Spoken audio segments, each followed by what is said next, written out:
Russia stated that after full-scale invasion, they registered 744,000 children in Russia from occupied territories.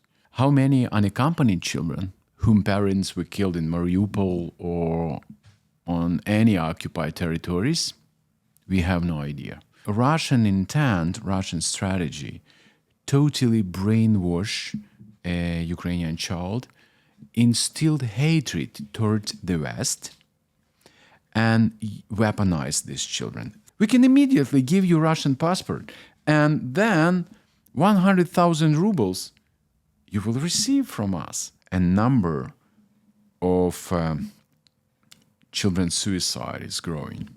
And I've seen the mother's face, and she was shocked. I'm sure 100% that what Russia doing, kidnapping our children, annihilating their identity, they committing genocide, and they will be punished for this. And she died on the way after communication with FSB officers. We don't know how many hours this lady, this grandmother, was interrogated, but after that, next day, she just died. Her heart stopped. We understand that it's very hard to protect child's brain against Russian indoctrination.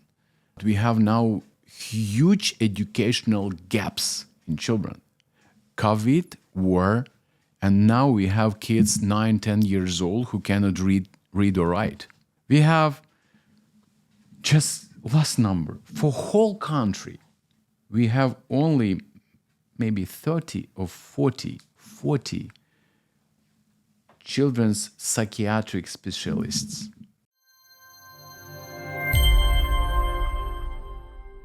Hello, I'm Jenny Klochko, and today in Kiev I meet Mykola Kuleba. He's the founder of Save Ukraine. This charity organization brings back children stolen by Russia. Hello, how are you today? Thank you. Good. We are moving forward, fighting for our kids. Are we getting there? Yeah. How many children have been displaced by Russia during this 10 years of war? It's a very hard question. Nobody knows how many of them, because Russia stated that after full-scale invasion, they registered 744,000 children in Russia from occupied territories. But how many really is there? Nobody knows. How many of these 744,000 have been fleeing the war abroad to European countries? We don't know. How many unaccompanied children whom parents were killed in Mariupol or on any occupied territories? We have no idea. How many of that children have been placed to Russian families, to orphanages? How many of them Russia changed their last names after being adopted? We don't know. We have lack of information, but what we know that almost 20,000 children who've been identified by Ukrainian government as kidnapped children. Why it's so difficult to identify a child while they are in Russia or in Belarus? What's the main difficulties with this identification process? It's because it's a constant Russian strategy of kidnapping Ukrainian children. During last 10 years, after first invasion in 2014, I've been Presidential Commissioner on Children's Rights, and that's why I know data, how many children have been living in Donbass or Crimea, how many of them have been in orphanages. We were fighting for a lot of kids who've been kidnapped that time. But because Russia stated that it is your civil war, we are not there. We are not invaded your country. It's a conflict inside your country. That's why it was very hard to identify these kids. And we only learned that time what happened there. And we did not understand clear Russian intent, Russian strategy of kidnapping Ukrainian children. We did not understand why they are doing this. Now we have more information, especially from that kids who've been returned by Save Ukraine through our rescue missions. And now we understand their strategy, why they're doing, how they're doing, what children experiencing on occupied territories in Russia Federation. And I clearly understand this, and because I've been a Soviet child, I grew up in Soviet Union, in Soviet school. I now can see through these stories of rescued kids the same what I have experienced in Soviet school. What do you mean?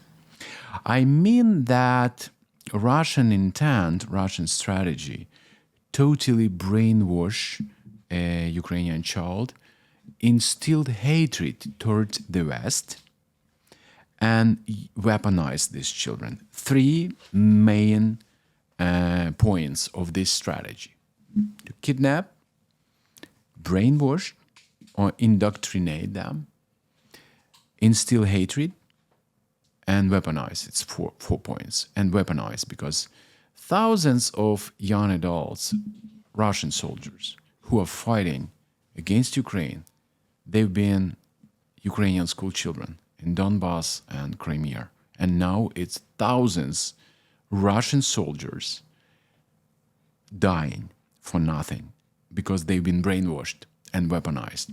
Is it reversible when you bring children back to Ukraine? Is it possible for them to sort of unbrainwashed, to reset, or it's much more complicated and difficult process?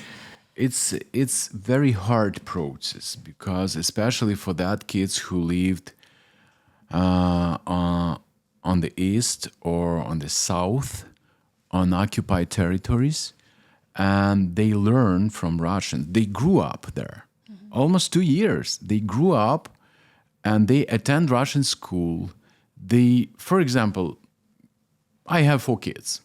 I cannot imagine that somebody brainwashed my child, but if a child separated and if they surrounded of enemies who are giving them candies, who are telling your child that, oh, your father hates you, or your mother, they no need you, and your country, it is not a country, it's just a region of Russia, and a lot of Nazis there, but we will care for you, we will love you, and believe us, we want the best for you. You can choose any university. It's your choice in Moscow or St. Petersburg. Or it's better, if you agree, we can give you orphan status. And as an orphan, you will receive a flat. We will give you a flat near Ural Mountains. But later, when it turns 18, now 14, for example, or 13, but you can grow up in this orphanage or in this facility. You can go to very good Russian school, and then, because we will give you a certificate for a flat, when it turns 18, you will receive a flat. Believe us. And you can receive financial support only if you receive Russian passport. We can immediately give you Russian passport, and then 100,000 rubles you will receive from us. And you can buy candies, you can buy clothes, you can buy what you want. Sounds like fairy tale. Yes. It's a strategy. You know, it is Russia's strategy which was created in Putin's administration. How to indoctrinate Ukrainian children and turn them to Russian children. Do you think they are lost for Ukraine, or there are possibilities and chances the sooner they're going to be brought back to Ukraine? I'm really afraid this world lost. I understand, on the one hand, I understand we can lose these kids, and many of them lost for the last 10 years. It's like that, young adults who are dying, who died on the battlefields as the Russian soldiers. They've been Ukrainian children. Yeah, we lost them. But we don't understand how it's possible to return that more than 1 million children who've been kidnapped, forcibly transferred, and who are living in Donbass or Crimea areas. It's more than 1 million kids. Many of them young adults now. And many of them hate us because they've been brainwashed. And we have no efficient program of deprogramming these children. Now, as a Save Ukraine, we are having these kids in our rehabilitation centers and providing this rehabilitation. We are creating deprogramming program to return them to realities. But it's very hard. First of all, they learn in Russia that we are Nazi, we want to hurt them, we want to kill them. And first days after returning them, they are really afraid. Yeah, and our love and care make miracles, really. We can change them. But living in Ukraine, it's living in the war state because its shellings could be every day and air raid alarms, and children should go to the basement, and many kids cannot attend schools because it's dangerous. And it's hard. Psychologically, it's very hard for a child live in these circumstances because they feel not safety themselves. That's why it's difference between Russia and Ukraine. When Russia brainwashing kids, they telling, you don't need Ukraine. It's a war state. Yeah. You could be killed there. But in Russia, you will live in safety, well-being, permanency. We can give you loving family. Many kids who've been returned by Save Ukraine, they've been in Russian families. Yeah, they learned from them, and they didn't want to come back. They've been afraid, really. They told, no, I believe that Nazi will kill me, to their relatives. Among the invisible outcomes of trauma of misplaced children of war, experts name inability to trust adults, fear of commitment, fear of settling boundaries, fear of speaking up, and fear of being seen. But it's something they have to deal for years later in life. But what kind of traumatic sign can you see as soon as they've been returned to Ukraine? Is there some sort of attributes? We have no researchers yet, which will help us to understand impact of this war on children. Because every day something happened and it changed. What happened 1 year ago, it's totally different what condition of this health now. What do you mean? I mean that war changes and they live under the press of this war a longer time. And every day it depends of the age of the child. Yeah, and it depends of condition of a family of this child. If this family lost everything on occupied territory or in combat zone, if it's family with PTSD, if a child's family depressed and make a pressure on a child, because child feel this every day, child not feel safety because a child's health depends of a condition of parents. Yeah. That's why it's so important to provide support, not only child, but a family. We are building services for a family. We assess a needed child and a family. We're trying to help parents first because we understand child dependent on the parents. That's why it's a complex of different services, activities, how we can help this child. If child have depression or PTSD or another another condition of health, we have clear, identified what kind of support we should provide. But condition of our kids, as I understand, is not good.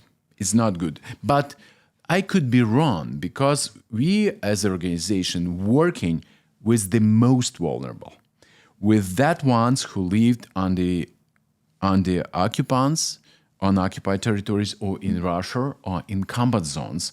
We have 100% of these children and families in our Hope and Healing Center. That's why I can tell you only about these kids. But we have to evaluate condition of children, for example, on the Western territories, who lost everything, but they've been integrated in local communities in Western Ukraine. Maybe their condition better, but they lost their friends, the school friends, their relatives. Many families divided because, for example, mother and child lived in Poland and father is a soldier in Ukrainian army. It's a lot of different situations, but through this we understand that our kids are safety now, and a number of children's suicide is growing. What age of suicidal children? It's teenagers. But nobody will tell you this, but it's growing, that less children's population, but a number of suicide more than we had 3 years ago. Do you have any numbers? No, I can tell you this, but it's just new information. But I have no numbers yet. But I know that this number is growing every month. Am I correct to understand that after the child returned from Russia, you have special protocols to rehabilitate them, depends on the circumstances? Yeah, we have protocols in our Hope and Healing Centers. We assess their needs. It depends of the age of the child, and it depends of where the child lived, for example, in Russian family or in orphanage or in own family with relatives. And it's very important if a child lost somebody of their parents or relatives, and many of them have educational losses. And just one example, one boy, 17 years old boy, who been kidnapped and lived in Russia during war. We just returned him 1 month ago, and a mother met him. We returned to the mother. We reunited the family. And this family lived in Kherson region. And this child, in clear Russian language, told me his story and everything. And I've seen in the mother's face, and she was shocked. And I did not understand why. And then she asked him, "Why you don't speak Ukrainian? You never spoke Russian." And he did not understand why she asking him, because Russian language, it's like a common language for him. And he did not answer, but he was speaking clear Russian. Yeah, but he never spoke Russian before. It's just a little example. Yeah, just a little example. And he told me about his story, about what happened there with him, with another children, how many of them now turn to Russian children, and families, and how they've been transferred to Russia, how he was kidnapped and his girlfriend from another family.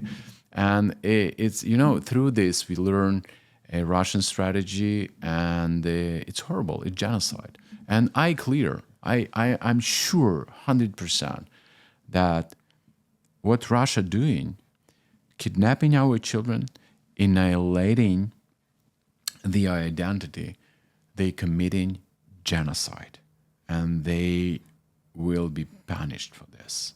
Adults, children's nearest and dearest. You mentioned just now the case of the mother who struggling to recognize the child that was taken from her. But correct me if I'm wrong, but there are challenges for the adults on the way to get their children back. And that was the case where a grandmother was on the way to take the grandchild, and she died on the way after communication with FSB officers. Could you tell me more about that case?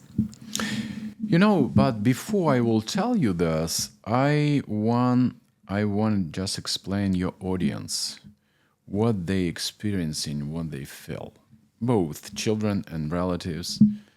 And could you imagine that somebody from Russia came to Great Britain and take your child from your family because they believe that it's their own children, and take to Russia state and tell your child that your parents no need you, your country is very bad, and you are trying to go to Russia and just to find and take your child back, and somebody stop you in Moscow in the airport. You fly in there and tell, why are you going there?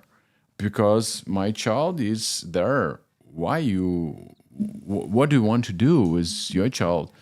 I want to take my child back. Why? Because it is a war in Ukraine. It's the against child's rights. It's not good. It's a danger. You want to take your child to a danger. No, I want to take my child home. No, it's better if you stay in Russia. We can help you. We can give you financial support. But first, you have to receive Russian citizenship. But I don't want to be a Russian citizen. But it's better for you because maybe we will not be able to give your child back. Yeah, and you experiencing this interrogation from FSB, from special services, Russian special services, for hours. And then they could decide to send you to lie detection. Oh, we don't believe you. Yeah, it's better you should go to lie detection because maybe you work for Ukrainian special services. We have to be sure, and it could be 10 or 20 hours long. Sometimes it's a days long, and for 6 or more hours of interrogation. And that group of ladies, it was more than 10 relatives, were interrogated 13 hours. And we don't know how many hours this lady, this grandmother, was interrogated. But after that, next day, she just died. Her heart stopped. Because I don't know what I feel if somebody interrogate me 10 or more hours. And she died, and her granddaughter disappeared after that. We were talking before because we were in communication with that 12 years old granddaughter, and she were begging us to take her back to Ukraine, to her grandmother. She was waiting for her. But after grandmother died, after maybe next day, she told, "Oh yeah, I'm crying. I cannot believe." But next day, she told, "Maybe I'll not come back." Why? Because my grandmother died, and I'm very afraid to come back to Ukraine. And we felt that somebody is staying there and telling her what to say, because it's 12 years old girl. And in 5 days, she told us strongly, I will stay in Russia because I have a family who will adopt me. And they took me to a marketplace and bought me food, candies, and dressed me, and they love me. And she disappeared after that. And we can't find her. We don't know where is she. We involved one attorney there just to send a letter, just to find any information we can find. And this girl has her younger brother with aunt but they can't find her. How Western partners can help Ukraine and save Ukrainian children to stay Ukrainian after going all the challenges, after being brainwashed, try to be adopted. Is there any way? Yes, we first of all mount a pressure on Russia because it is our children. When we are saving these kids, for us, it's like our own children. It's like my children. I cannot imagine if somebody touched my child. I cannot imagine my child have been kidnapped. What can I do? That's why, we are provide this rescue mission because we understand that they are suffer there, even if they've been brainwashed. We understand why it happened, who did it, and we understand that this child must be returned, and we have to integrate them, help them to be integrated into Ukrainian society, and to deprogramming them, because we understand that it's very hard to protect child's brain against Russian indoctrination. But only when we return these children back, we can help them. That's why we have to win in this horrible war. To win in this horrible war equal to return our children. And to win in this horrible war, we need support from all countries, because this war for children. In the UK, during World War II, there was time of major upheaval for children, as over 1 million were evacuated from towns and cities and had to adjust to separation from friends and family. In the countryside, mainly with strangers or distant relatives. And this event still haunting the generations of British people. What do you think Ukrainians should prepare themselves for due to the situation with stolen children? We don't realize how big it is because we're still in the war. And how many years this war will continue and our children suffer and have been traumatized, nobody knows. That's why we clearly don't understand impact of this war on children. They are growing up during the war, and trauma is huge. I can tell you one example. My father grew up during the World War II. He was a child, but he remembered everything, what happened with him, with his relatives, how his grandfather was killed by German soldier before his eyes, how they had famine. And all my life, he asked me only 2 questions. If I eat well, if I dressed well. That's all. No any emotions. How I feel myself, nothing. Only about basic needs. And it is trauma. It's generational trauma. What I learned from my father, it is that many of parents of these children too, who will grow up, they could be stopped only on the basic needs. That's all. They will understand that it's very good that we have no war, we have something to eat, and we dressed well. That's all. It's about developmental trauma. Because children have to be developed but we have now huge educational gaps in children.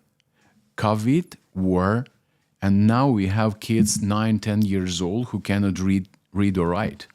It never happened before, but now we have these kids. But what about their mental health? It's horrible. And they are growing we are forming these children now in the wartime, it could be a tragedy that these children will not be able to be responsible for their life and for their children's, the life of their children. And to this trauma could last for all life. And we could imagine that we have millions of internally displaced people. We have millions of children who need support and their families. Who will help them? Because our services is very poor. We have just last number for whole country. We have only maybe 30 or 40 children's psychiatric specialists. 40 for whole country. How many do we need? Thousands. United Kingdom is providing both economic and humanitarian aid to Ukraine, including vital medicine, medical supplies. The figures get up to £4.7 billion. You are the head of NGO SAVE Ukraine, and mainly your focus is to return stolen children from Russia. Has Britain helped you? Is there a way to assist in this mission? Are you partnering with some organizations? We are so grateful for any support Save Ukraine receive from our partners. We are not receiving the support internally. All our financial support and humanitarian support from United States and European countries, and sometimes from Great Britain. I can tell you that we received a lot from Great Britain, but we have some partners. First of all, we are working with UK government, and they provide some program in our centers.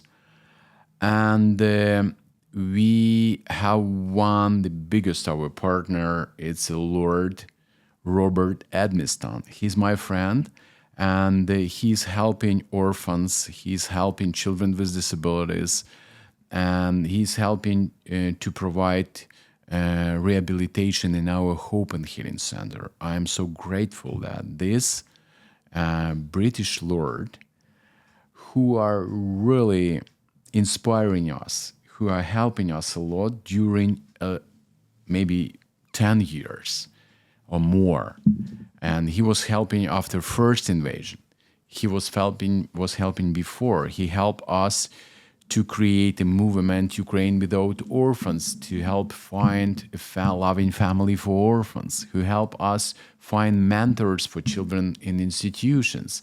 He was helping after full-scale invasion to provide services for these children. I can tell you a lot about his involvement and support, but really it's a good friend of Ukraine, of Ukrainian children who are really feel this pain for these kids.